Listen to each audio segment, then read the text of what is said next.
नमस्कार साथियों एवं मेरे प्यारे विद्यार्थियों। आज एक बार फिर आपका इस चैनल में स्वागत है। आज हम जिस विषय को लेकर यहाँ उपस्थित हैं वो विषय बहुत ही महत्वपूर्ण है कॉम्पिटिटिव एग्जाम्स के पर्पज से। तो आज हम देखेंगे एक नया वीडियो, लेकिन उससे पहले मैं आपको ये बता देना चाहती हूँ कि हम कॉम्पिटिटिव एग्जाम्स के पर्पज से बहुत सारे नए नए वीडियोस जल्द ही आपके सामने लेकर के आने वाले हैं। इसलिए अगर आपने अभी तक यह चैनल सब्सक्राइब नहीं किया है तो इसको जल्दी से कर लें और चैनल इसको वीडियो को लाइक करना भी ना भूलें। अपने कमेंट्स भी लिखें ताकि हमें पता चलता रहे कि आप हमारे वीडियोस देख रहे हैं और आपको ये वीडियोस पसंद आ रहे हैं। तो आइए चलते हैं अपने इस वीडियो पर, जो कि है आदिकाल के नामकरण की समस्या। अब हिंदी साहित्य के इतिहास जो हम देखते हैं उसमें नामकरण की समस्या और काल विभाजन की समस्या हमेशा रही है। यानी अनेक विद्वानों के इसमें अनेक मत रहे हैं।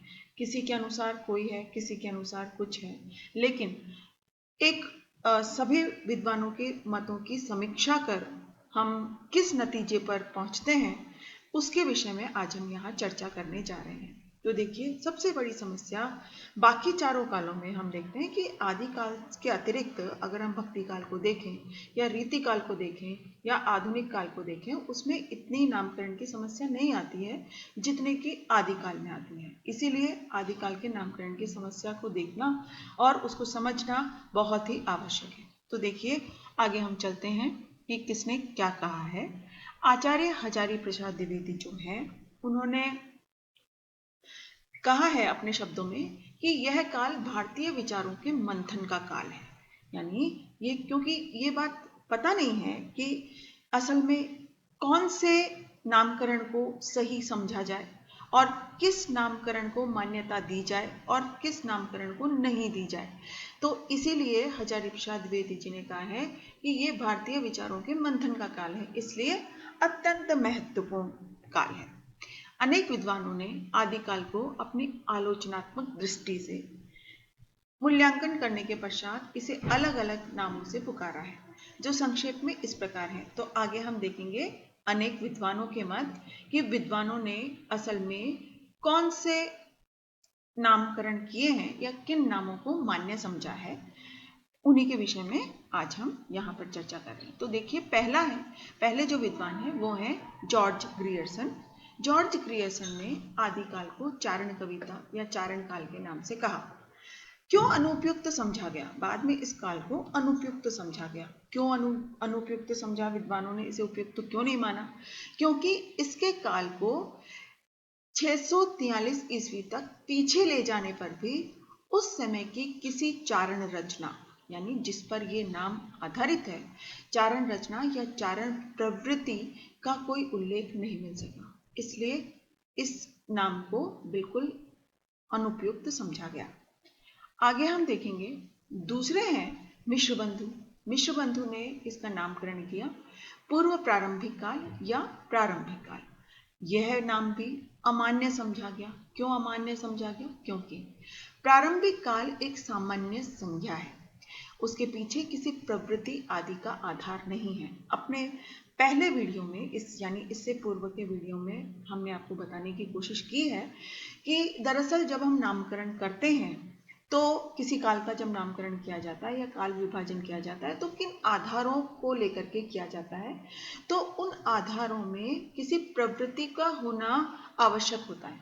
तो इसमें हमने इसको, जो मिश्रबंधु ने नाम दिया है पूर्व प्रारंभिक काल, वो हमने क्यों नहीं माना? क्योंकि इसमें किसी भी प्रवृत्ति का आधार नहीं दिखाई देता है।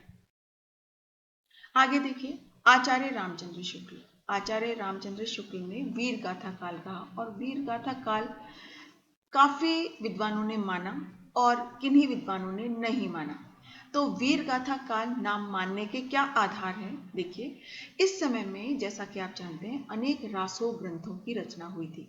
रासो ग्रंथों जैसे कि जो हमीर रासो है और चंद्रबरदाई ने लिखा था पृथ्वीराज रासो है, वो काफ़ी फेमस रहे। रासो ग्रंथ काफ़ी फेमस रहे हैं और आज भी उनकी चर्चा की जाती है। और उन रासो ग्रंथों के पीछे क्या मीन्स रासो ग्रंथ क्यों लिखे गए जिनमें अनेक राजाओं की वीर गाथाओं का उल्लेख हमें मिलता है। तो जब वीर गाथाओं का उसमें उल्लेख मिलता है तो हम उसका नाम ये मान लेते हैं कि उसका वीर गाथा काल नाम बिल्कुल उचित है। तो इसलिए अनेक विद्वान इस बात से सहमत हैं कि उस काल का नाम वीर गाथा काल होना चाहिए। लेकिन कुछ विद्वान मानते हैं कि नहीं, इस काल का नाम वीर गाथा काल बिल्कुल अनुपयुक्त है। उनका क्या आधार है? क्योंकि वे कहते हैं अनेक वीर गाथाओं की प्रामाणिकता संदेहास्पद है। और स्वयं शुक्ल जी ने भी कहा है, एक स्थान पर यह माना है कि इसी संदिग्ध सामग्री को लेकर जो थोड़ा बहुत विचार हो सकता है उसी पर हमें संतोष करना पड़ेगा। इसका तात्पर्य यह है कि कहीं ना कहीं शुक्ल जी भी इस बात को मानते हैं कि जो वीर गाथाओं का वर्णन हुआ या जिन रासो ग्रंथों की रचना हुई वे संदिग्ध हैं, उनकी सामग्री संदिग्ध है। इसलिए अनेक विद्वान इस वीर गाथा काल नाम को अनुपयुक्त मानते हैं। इसके अतिरिक्त भी वीर गाथा काल जो नामकरण है वो संकीर्ण माना जाता है। अब संकीर्ण क्यों? संकीर्ण मतलब संकुचित। क्यों संकुचित माना जाता है? क्योंकि इस नामकरण के कारण वह साहित्य पीछे छूट जाता है जिसे शुक्ल जी ने सांप्रदायिक कहकर कि ये तो जो रचनाएं हैं वे किसी और धर्म से संबंधित हैं, अरबी फारसी है, उर्दू की रचनाएं हैं, अपभ्रंश हैं, उनको समझ करके सांप्रदायिक कह करके पीछे छोड़ दिए, किंतु जो हिंदी साहित्य का अनिवार्य अंग है। तो इस कारण से भी जो विद्वान हैं वो इस नाम से पूरी तरह से असहमत हो जाते हैं। आगे हम देखेंगे कि राहुल सांकृत्यायन ने इसका नामकरण किया है सिद्ध सामंत काल। यह नामकरण भी बिल्कुल निराधार पाया गया क्योंकि यह नाम केवल दो वर्गों की ओर संकेत करता है, एक तो सिद्ध और दूसरे सामंत। सिद्ध स्वयं रचनाकार थे जबकि सामंत रचना प्रेरक थे, इसलिए उनका ये जो नामकरण है सिद्ध सामंत काल ये भी अनुपयुक्त ही ठहरता है। इसके अतिरिक्त देखते हैं डॉक्टर रामकुमार वर्मा। डॉक्टर रामकुमार वर्मा ने आदिकाल को संधि काल और चारण काल कहा। तो यह नामकरण दो खंडों में विभाजित है, जैसा कि आप यहाँ पे देख सकते हैं, एक संधि काल और दूसरा चारण काल।